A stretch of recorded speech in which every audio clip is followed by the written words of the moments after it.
Hello বন্ধুরা, সবাই কেমন আছেন? আশা করি সবাই ভালো আছেন। বাংলাদেশ জাতীয় সংসদে ধর্মের নামে ব্যবসা করে এবং রাজনীতি করে কিছু সংসদ সদস্য রয়েছে। তার মধ্যে জামাতের আমির ডক্টর শফিকুর রহমান এবং আমির হামজা।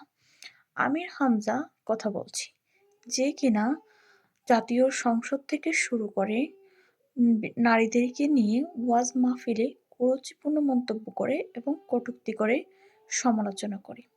আমার মতে এরকম অশিক্ষিত, মূর্খ, ধর্মান্ধ মৌলবাদীদেরকে বয়কট করা উচিত। জাতীয় সংসদের মতো জায়গায় যেখানে নারীদের নিয়ে কটূক্তি করে, তার সহকর্মী নারী এমপিদেরকে কটূক্তি করে, সেখানে তাকে সুযোগ দেওয়া হচ্ছে কথা বলার জন্য। আমার মতে সবার উচিত আমির হামজাকে বয়কট করা। ধন্যবাদ।